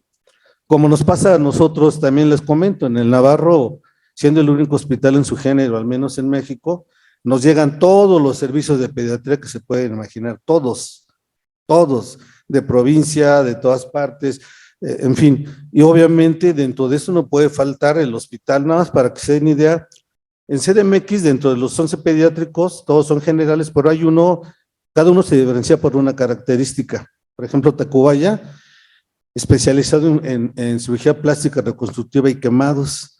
Entonces nosotros todos aprendemos juntos, nos han mandado pacientes quemados que tienen superficie corporal de un 70, 50, 100%, bueno, 100% ya es contra la vida. Pero estos pacientes pueden ser tan graves que no les queda otra cosa. Un niño que se arregla, se está tratando en Tacubaya y no se cura, va directo a Galveston, Texas. Así de mal están las cosas, ¿no? ¿Por qué se los comento? Porque esos niños que tienen distintos grados de superficie quemada nos hacen unos cuadros de delirium bastante aparatosos, ¿no? Entonces, cuando escuchen por teléfono un niño que se quemó, un niño que tuvo fractura, pensemos que es un factor de riesgo, ¿no? Por supuesto, niños desnutridos, niños con alguna otra cirugía mayor. ¿Qué sí podemos hacer como clínicos y qué sí podemos influir? Primero, avisar al pediatra. Levanten la mano quien conozca un hospital pediátrico que tiene un ambiente terapéutico pintado bonito y que parece pediátrico. Casi ninguno, ¿no? Bueno, a lo mejor no nos hacen caso, pero tenemos que decirle al pediatra, cuando estés en la sala de terapia intensiva, en la sala de la UCI, tratar de que el medio ambiente terapéutico sea lo menos agresivo posible. Tiene que ver con colores, tiene que ver con algunos distractores que sí puedan ser funcionales, ¿no? Entonces, cuando menos comentar el pediatra que su unidad de cuidados intensivos potencialmente no solamente puede ser un riesgo infeccioso, sino un riesgo para la seguridad emocional del niño, ¿no? Aquí está lo que les digo, un buen porcentaje de pacientes, después de que ingresan a este lugar encerrado con una luz de neón permanente, que más bien parece tortura, no sé si los han visto, ¿no? La UCI casi siempre nunca apagan la luz, obviamente. Es una luz blanca incandescente que al paso del tiempo parece más una sala de tortura de la fiscalía que un lugar para curar, ¿no?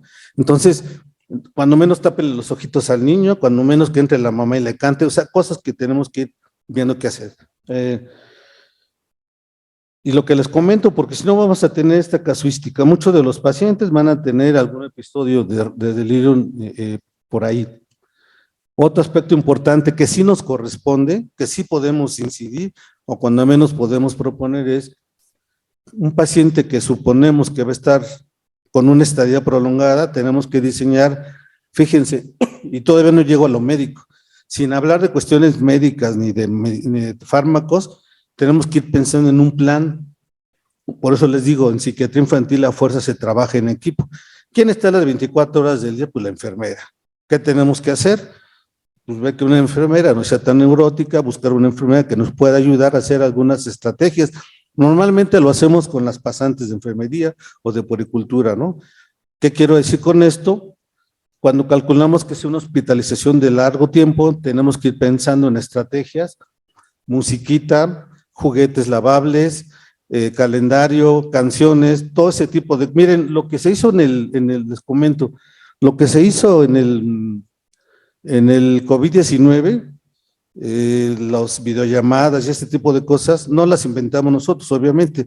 Nosotros las hacíamos con los pacientes quemados de Tacubaya, porque este hospital es un hospital muy viejo, que tiene como 65 años y que además de todo no está hecho como para niños, se ha ido improvisando, ya saben en México cómo son las improvisaciones. ¿Qué hacíamos? Bueno, pues que le traigan una videollamada, que le traigan el recado de la escuela, que le traigan las tareas. Ese tipo de maniobras tenemos que irlas calculando cuando vemos un paciente que va a estar por largo tiempo. Bueno, esta parte de la polifarmacia, sí podemos incidir. Nos ha pasado con buenos resultados decirle a la terapia intensiva, oye, mi rey, ¿por qué le pones clonazepam a un niño menor de edad? Hace efectos paradójicos y todo lo que implica. Entonces, a tanto estar machacando, ya no le ponen el Valium, ya no le ponen el clonazepam. Algo que evidentemente se ve sencillo, pero sí tiene que ver mucho con esta circunstancia, ¿no? Entonces, tenemos que ser bien necios, una y otra vez, ¿no? Bueno, la polifarmacia, si no es necesario. Ahí les doy un ejemplo. Pacientes quemados que el tipo de quemadura implica que deban de tener infusión de opioides. ¿Nuestros antidepresivos le van a funcionar en el niño? ¿Le van a quitar el dolor? Pues tienen opioides cada 8 horas. Entonces tenemos que negociar cómo le manejamos al clínico que podemos sustituir los medicamentos por una serie de intervenciones. ¿Sí me explico? O sea, tenemos que estar muy precisos en el discurso médico y en la actualización médica para convencer nada menos que al intensivista, nada menos que al pediatra de que las cosas pueden ser modificables.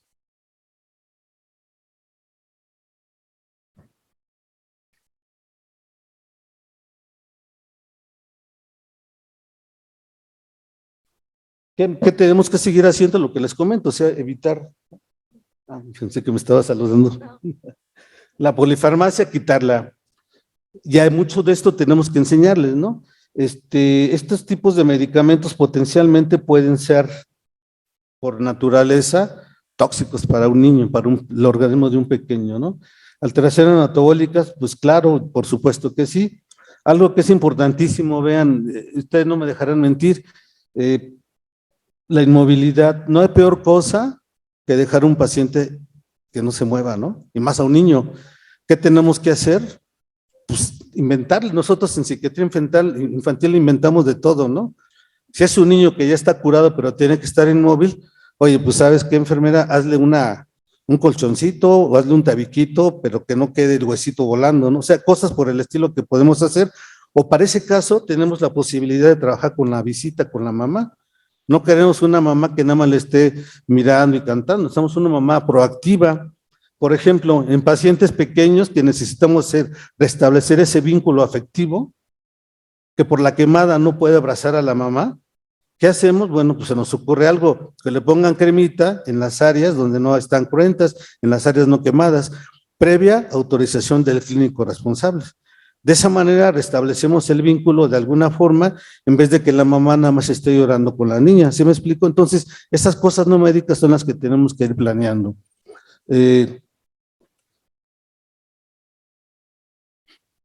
Lo que les decía, factores modificables. Esto pues es más de la parte clínica, pero también podemos proponer. Bueno, vamos directamente a los síntomas del delirium. Hay varios tipos, bueno, son dos, o una mezcla de ellos también. El que todo mundo reconoce y por el cual todo mundo pide la interconsulta con nosotros, cuando ya no los aguanta, ¿no? El que es mixto lo aguantan, el que es tranquilo, pues lo aguantan. Pero es con el que nos llaman urgentemente, ya no lo aguantamos, se agitó, está inquieto, pero está nada más a las vivas, no se deja curar, no se deja pensar que toda la venoclisis, parece que de repente se torna agresivo. Y esto que también asusta mucho al clínico no especializado en esto pues parece que está alucinando, un niño de 5 años o 6 años alucinando, es una de las causas por las cuales nos piden rápido para mañana la interconsulta. En algunos casos, en el delirio hiperactivo, estas alteraciones de la sensopercepción, por dependiendo la edad, no son tan totalmente estructuradas, ¿sí me explico? O sea, mientras más pequeño es el niño, esta alteración es menos lógica, menos estructurada. En general, nosotros lo que hemos visto y coincidimos con esto, no nos llaman a interconsulta para estos niños, tanto por estas alteraciones, sino más bien por lo primero, ¿no? Pacientes agitados, pacientes agresivos, más bien por eso nos llaman mucho.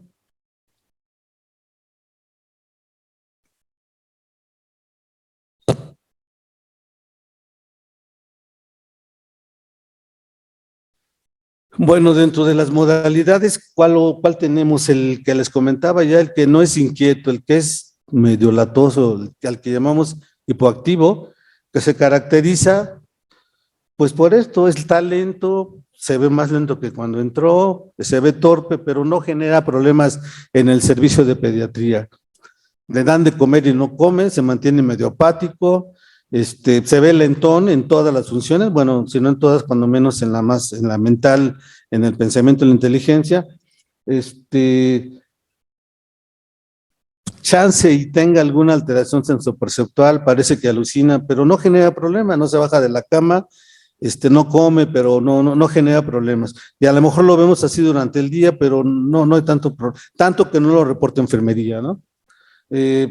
Y aquí es donde viene lo que les comentaba hace un rato, hay que diferenciar, se ve rarito, se ve lento, a lo mejor está deprimido porque está hospitalizado, o a lo mejor tiene una depresión anaclítica porque lleva 4 semanas, pues tenemos que hacer precisamente el diagnóstico diferencial, ¿no?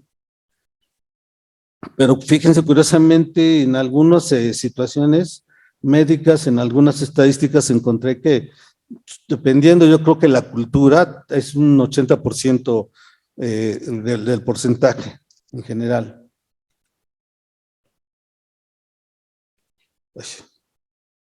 Y este es el mixto que tiene de ambas situaciones. De repente se ve durmiendo muy tranquilo, de repente fluctúa y se ve inquieto, pero aún no obedece indicaciones, ¿no? ¿Sí? Se quiere salir, pero si le llamamos se queda en la cama. Ya está dando datos, eso también puede ser un componente mixto. Bueno, este es un esquema más o menos para ver entre un niño pequeño y un adolescente que ya sí tiene. ¿Qué es esto? ¿Eso cómo lo quito?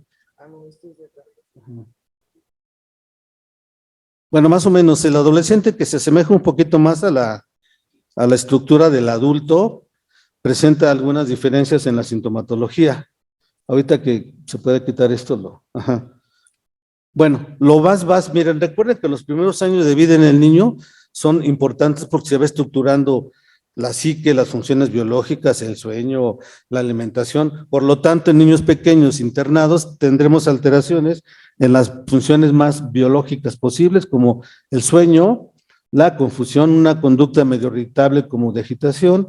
Ya en un adolescente, un poquito con una estructura del pensamiento más cercana al adulto, ya tenemos chance de reconocer algunas situaciones depresivas, algunos delirios más estructurados, algunas alteraciones sensoperceptuales. ¿Sí me explico? O sea, la diferencia entre los que vemos niños y adultos es que los que vemos niños tenemos que saber más o menos las etapas del desarrollo. Por ejemplo, ¿a qué edad el niño ya conceptualiza el concepto de muerte? Más o menos en promedio a los 9 años. De ahí hacia abajo, un niño puede decir que se quiere morir, pero tenemos que estar alertas, pero no es una estructura del pensamiento que podamos preocuparnos del todo, ¿no? Tomarlo en cuenta. Pero ya en un adolescente las cosas cambian. La inatención, que es una función universal, es igual a todas las edades.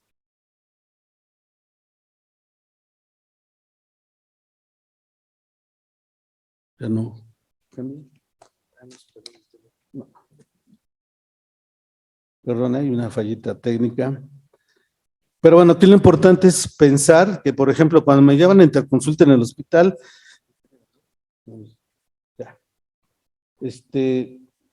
cuando es un adolescente o un adolescente, yo ya sé más o menos como por dónde puedo entender lo que está pasando a nivel mental.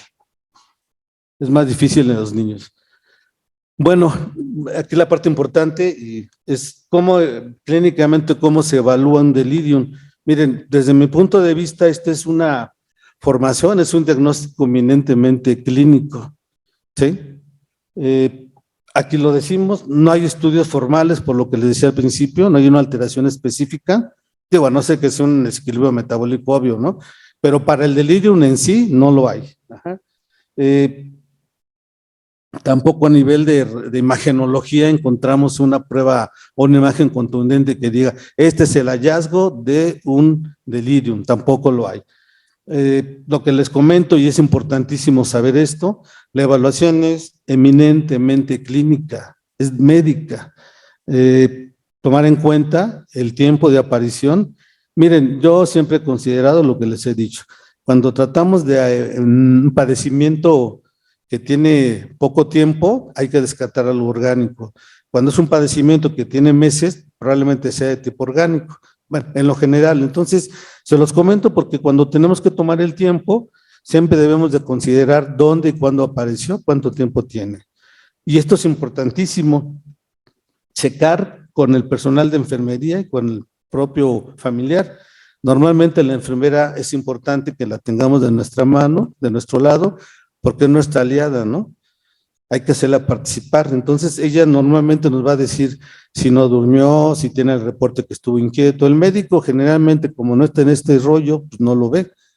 Cuando pongo en el hospital, reportar ciclo del sueño, durmió bien, aunque no haya dormido, nadie me lo dice, tengo que buscarlo, ¿no? Entonces, en este sentido, tenemos que cruzar la información con el propio familiar y el personal de enfermería. Alguno, creo que aquí es, sí.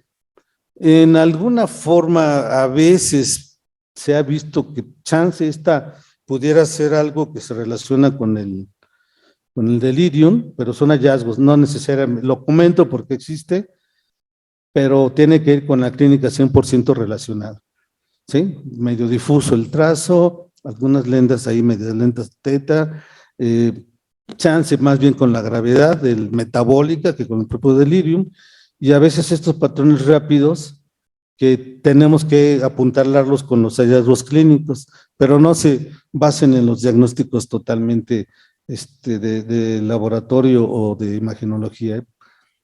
No hay datos muy específicos. En el caso de la neuropediatría, chance a veces algunos trismos, algunos temblorcitos relacionados con lo metabólico. Pues aquí está, algunos mioclonus en algunas lesiones musculares y chance, esto sí, algunos datos de liberación frontal, pero muy inciertos. ¿Qué vamos a ver en el examen mental? La primera función, la parte atencional, cómo está este niño, cómo está este adolescente, ¿no? Normalmente les comento, lo último que pierden es la orientación en persona. Saben que me llamo Víctor, saben que estoy en un hospital, pero por cuestiones evidentes, la temporalidad es la primera que se pierde, porque es un ambiente poco terapéutico. No se sabe el día, a veces no se sabe si es de día o de noche, porque la lámpara nunca se apagó. Ajá.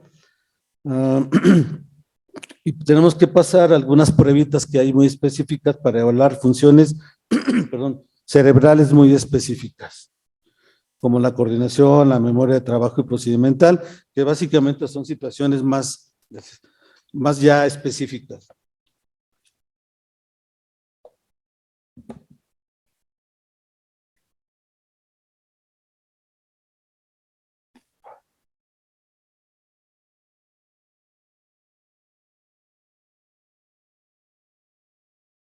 En lo general, ¿qué vamos a encontrar como hallazgos ya en este proceso diagnóstico? Fallas en los procesamientos, fallas en las tomas de decisiones en pacientes ya más grandecitos, algunas apraxias, como les había comentado en la lámina anterior. El lenguaje tiende a ser, con el paso del tiempo, no tan brailleálico, pero sí tiende a ser desorganizarse más, y ya tenemos déficits visoespaciales. Esto se los comento en situaciones diagnosticadas tardíamente, cuando se ha dejado de evolucionar y cuando la interconsulta ya nos llegan así. Tenemos que buscar qué pasó antes. Bueno, esa es la parte quizá difícil. ¿Contra qué vamos a luchar con nuestro diagnóstico de delirium? Contra cualquier otro trastorno que haya generado alteración cognitiva. Ajá. Por ejemplo, cómo está pensando el paciente en esos momentos, cómo pensaba antes de ingresar. Por eso es importante la historia clínica y sobre todo la historia clínica del desarrollo, ¿no? Cuando habló, cuando lo hizo bien, todo ese tipo de circunstancias y de repente cómo pudo haber sido la falla, ¿no? Esto es importante. Bueno, este niño está hospitalizado, solamente aquí se ha portado así, o en ámbitos escolares también lo ha hecho, ¿no? Si lo ha hecho fuera del hospital, obviamente pensamos que hay otro tipo de alteración, por ejemplo, alguna discapacidad, ¿no? Pero si nos dicen que todo estaba requete bien y las 2 semanas que lleven en el hospital o 3 semanas empieza a presentar esta alteración, entonces el clínico debe de pensar que algo malo está pasando, ¿no? Esta es la otra parte importante. O sea, bueno, estos estados de lucidez son cíclicos, han tendido a empeorar o han tendido a estabilizarse. Todo esto lo vamos a ver. Si se dan cuenta es preguntar, si se dan cuenta es hacer historia clínica. Y estas situaciones que aquí se ven, a veces no se ponen en la historia clínica. Nosotros sí lo tenemos que hacer porque tenemos que medir y comparar esto. Bueno, esto es algo que es ya un poco repetitivo, pero es importante. En un delirium de tipo tranquilo, hipoactivo, que no da problemas, ¿cómo es? Pues tan hipoactivo que no se dieron cuenta cuando se instaló, ¿no? No fue tan evidente. Los síntomas vegetativos es difícil que se diagnostiquen. El estatus, el estado mental se mantiene relativamente sin dar grandes datos. Por eso es hipoactivo, porque aunque esté con alteración, no se diagnostica. Bueno, ¿y esto para qué sirve? ¿A qué nos lleva? ¿Para qué se imaginan? Porque imagínense la situación emocional, la situación mental de un pequeño al cual no se le diagnostica un trastorno de este tipo, pues evidentemente puede dejar secuelas importantes. Ajá. Aquí, por ejemplo, se comenta, yo la verdad lo saqué, pero no, en México no tenemos datos. Bueno, se deja el delirio, sale el niño de la enfermedad y ¿qué le pasa? Pues no sabemos, pero sí sabemos que tiene más riesgo de mortalidad intrahospitalaria. Uh-huh.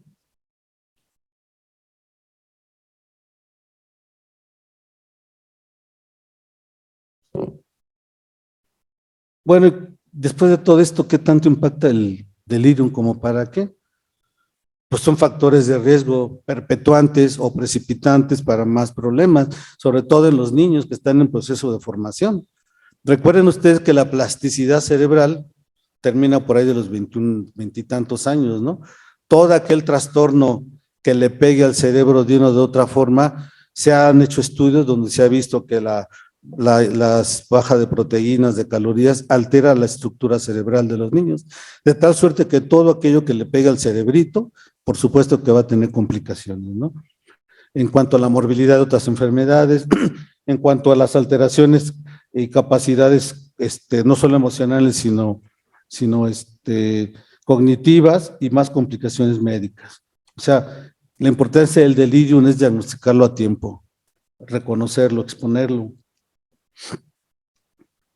¿Y qué pasa cuando el paciente tiene un delirio y no se diagnostica en el hospital? Bueno, pues más riesgo de que nadie lo reconoce y se haga daño a él y al personal. A veces esto ha pasado y ya no los llevan hasta que ya, recuerdo del G, alguna vez que nos mandaron una paciente que se agitó, no se dieron cuenta hasta que le pegó al personal y rompió una lámpara, una bomba de infusión, ¿no? Podía haberse habilitado, ¿no? Y esto importante que ya de alguna forma lo ha tocado la doctora Elsa, pues quedan con secuelas, ¿sí? El funcionamiento cerebral nunca va a ser el mismo, por supuesto que no. Y además, otro de los muchos riesgos puede ser que tenga un estrés postraumático posterior. A ver, esto es importante. ¿Ustedes creen que se pueda prevenir el delirium? Después de este curso, sí, ¿no? Bueno, no es cierto, pero cuando menos consideren lo que existe. ¿Cuáles serían las estrategias más o menos que escapan a nosotros? Imagínense, decirle al anestesiólogo, al anestesista, ¿sabes qué? Anestésialo con dexmetodina, pues no hay, y ahorita menos, ¿no? Entonces te tomo no nuestro campo. Sería una de las propuestas para la analgesia y la sedación. Bueno, les comento porque por ahí se reporta esto. Nosotros, al menos en el hospital, no tenemos la evidencia clara que esto haya funcionado, no lo hemos hecho nosotros, sabemos que lo han hecho en otras instancias, pero el resultado no es así como que muy favorable. Lo comento porque ni modo de no hacerlo, se ha hablado de la melatonina, que tiene que ver con las sustancias del sueño que se liberan en el cerebro, agonistas de la melatonina, en fin, todos esto que aquí comento se reporta, pero su uso, al menos en la institución, no nos ha funcionado. Antipsicóticos también algunos se han comentado, los resultados pueden ser muy variables.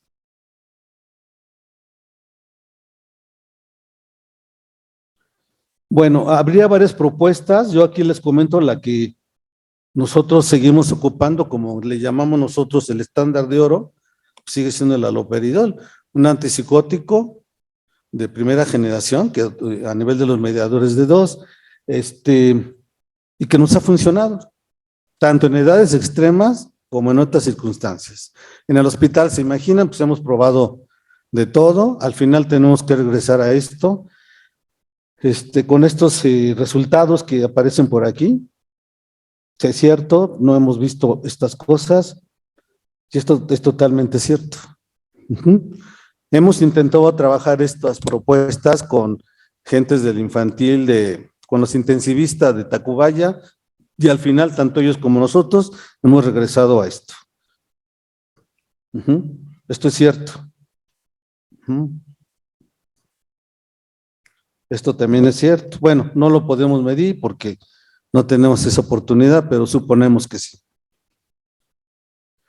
Aquí comento, pues es una dosis, a veces dosis respuesta. ¿Por qué? Pues así nos ha funcionado, son las evidencias. A veces esa dosis respuesta. Bueno, aquí esta parte es importante. ¿Se puede utilizar como prevención del delirio? ¿Ustedes qué creen? Pues no. Tenemos que tener el cuadro para proponer el tratamiento. Pero bueno, todos se los comento. Este es un reporte en Estados Unidos, del cual nosotros no lo comento porque aparece, pero realmente no nos consta. Esta parte sí nos ha constado, la parte de la agitación se ha yugulado. Esto no tenemos ese chance de poderlo ver. Bueno, ¿qué otras estrategias de protección podríamos proponer? Bueno, aquí se los comento. Otros neurolépticos de segunda generación se han ocupado con resultados más o menos inciertos. Uno de ellos es que no hay, creo, todavía aquí, que tampoco sea una evidencia en las infancias. Escalas diagnósticas, pues se los comento, yo las conozco, realmente ni chance tenemos de aplicarlas en el hospital, eminentemente el diagnóstico desde mi punto de vista es clínico, pero por supuesto que las conocemos y por supuesto que se las tengo que mencionar. Es el Vanderbilt muy importante, nos da chance, nos da la oportunidad de algunos registros y algunas circunstancias alrededor de este padecimiento. Aquí está. Habla del nivel de conciencia, si está combativo, si está agitado, si fluctúa entre la alerta y estar calmado. Aquí más, la atención, lo que lo comentamos, atención contra cognición. Aquí viene la escala, el puntaje, para poderlo sospechar con una escala. Pero bueno, aquí pasa como sucede a veces con las otras escalas que hay en primer nivel de atención. Nos mandan un paciente del primer nivel de atención con riesgo inminente de suicidio, porque le aplicaron la escala y la escala dice que es muerte inminente y no tiene nada. O el otro problema que tenemos con los maestros o los papás, ¿no? Que si quieren que un niño sea TDA, sesgan y sale con TDA, ¿no? Entonces, les digo, aquí la clínica es la gran maestra. Aquí es otra importante escala. Perdón. Es una valoración que yo que sepa poco se hace con nuestros pediatras, es en cuidados intensivos, una escala que es muy rápida, aparentemente nos daría mucha sensibilidad. Yo la conozco en gráfico, no la conozco en físico. Es esta. Pero más o menos coincide con la otra escala en algunos aspectos. Escolares, por ejemplo, más o menos maneja las mismas sintomatologías.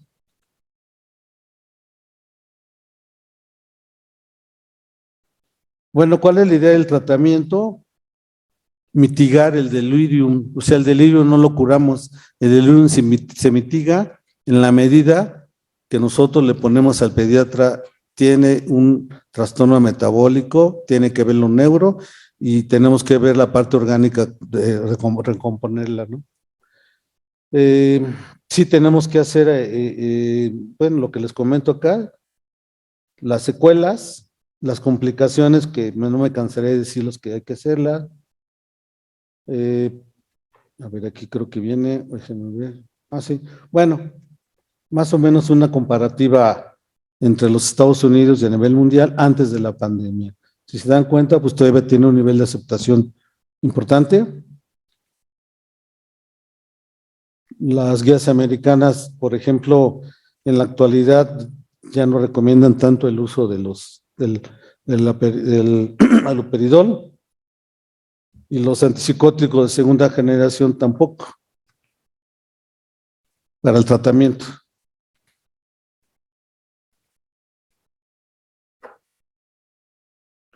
Aquí es una muestra de un estudio que hacen entre primera y segunda generación con placebo. Y bueno, ellos encontraron esto en un delirium hipoactivo. Pero bueno, tomamos en cuenta el tipo de sociedad, el tipo de hospital donde se hicieron estos ensayos.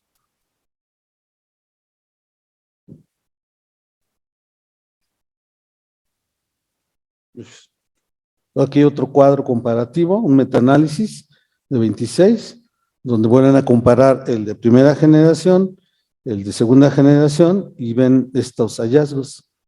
No hay gran diferencia. Una no gran diferencia entre placebos y esto tampoco. Bueno, el antipsicótico no cura el delirium, puede no reducir la duración, no mejora la sobrevida, no reduce la mortalidad, pero ayuda a quitar estos trastornos acompañantes a un trastorno primario.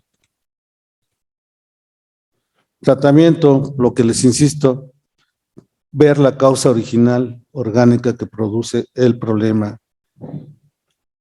Tratar la enfermedad médica, decirle al pediatra, oye, pues está agitado, pero el niño me reporta, tienes que estudiarlo, si no lo ha visto un neuro, tiene que verlo. Que no lo ha visto, pues es importante que lo vea, que le haga el protocolo, hacerle, no sé, todo el protocolo neurológico, por ejemplo, cuando hay dudas. Bueno, esta es la parte importante que nos corresponde también, que no me canso de insistir, valorar pacientes en potencial riesgo, esto que es importante, aviente libre de estímulos que afecten al niño, que tenga luz solar, porque les juro que a veces nuestros niños no saben ni siquiera si es de día y de noche, porque la luz neón está siempre, incluso si no se puede taparle los ojitos con un antifaz, sí ponerle musiquita, pero no ponerle Los Ángeles Azules, por ejemplo, ¿no? Se puede poner la música clásica, rondas infantiles, o sea, el cerebro del niño es muy plástico, se puede amoldar, hay que darle estimulación, alguna especie de estimulación en el hospital.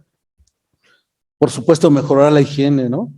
Decirle al personal médico, no permitas que tu niño dormite durante el día, levántalo, hazlo que camine y que duerma de noche. A veces, aunque no haya una terapia física en el hospital, inventar nosotros que al niño le muevan el pie, la manita, ¿no? Y esto que es importante, si educamos al grupo médico, ¿por qué no hacerlo con la familia? Lo que les comentaba, señora va y le trae las grabaciones de sus amigos, las tareas de la escuela, los libros que le gusten, el juguete que le guste, ¿no? Y convencer y sensibilizar al personal de enfermería que ese niño está en riesgo porque está desvinculado, está desaferentado del núcleo familiar. Y mientras más pobre se es, más problemas tiene el niño. Entonces, explicarle a la enfermera, ¿no?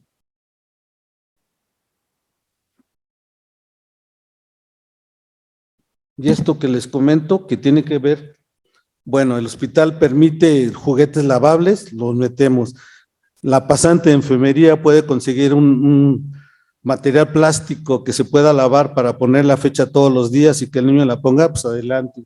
Esto que es más bien la parte médica de cómo están sus líquidos, es más médico, pero también checarlo, ¿no? Esto es importante, se nos va a muchos, ¿no?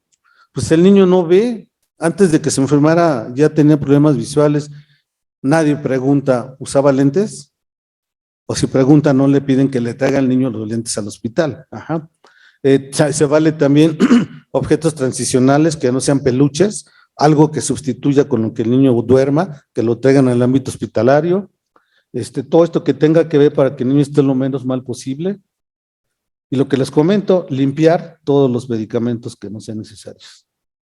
Esto que es lo más difícil, hacerle ver al personal de enfermería, al personal médico, a los residentes, por ejemplo, que esto existe. A mí en Iztapalapa a veces me va mejor con los residentes de pediatría porque es gente joven que a veces entiende más las cosas y tengo que explicarles qué es la pedopsiquiatría, qué es lo que hacemos y que ellos nos ayuden, porque cuando están de guardia ellos pueden aplicar algunas terapias muy básicas, ¿no? Y esta parte que es lo más difícil, educar a los servicios tratantes, sensibilizar de que esto existe.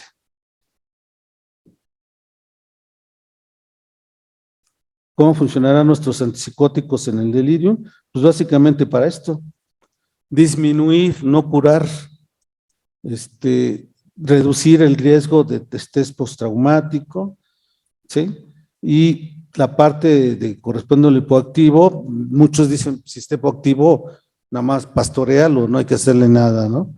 Entonces, eso es a criterio médico, ¿no? Todo esto es a criterio médico. Bueno, estas serían las ventajas del haloperidol, ahí no se alcanza a ver muy bien, pero a ver si no está. Ah, bueno, lo que les comentaba, pues sigue siendo el estándar de oro.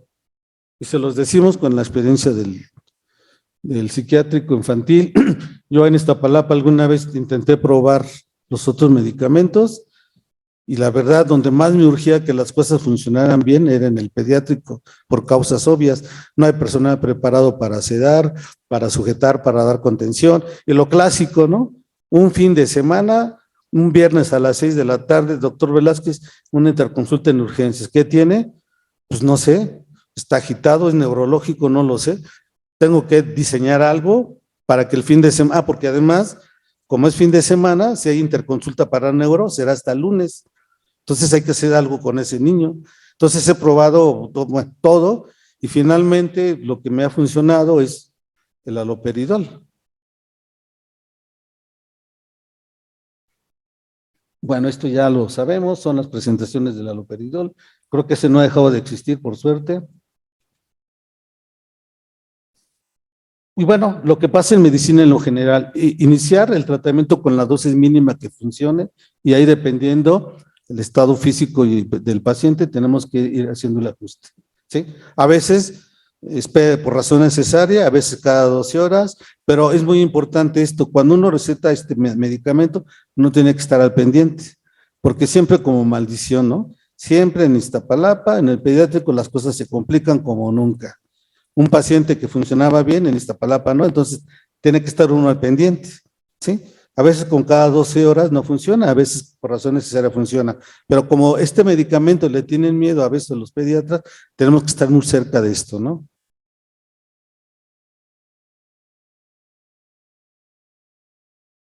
Y bueno, finalmente no me canso de decirles que en la conclusión es importante la priorización del manejo por el alto riesgo de complicaciones. El manejo, como les dije, como en psiquiatría infantil debe ser multi e interdisciplinario, sobre todo incluyendo al personal y a la familia, y siguen siendo hasta la fecha nuestros antipsicóticos los medicamentos de batalla. Y bueno, será de mi parte todo, espero no haberlos aburrido y gracias.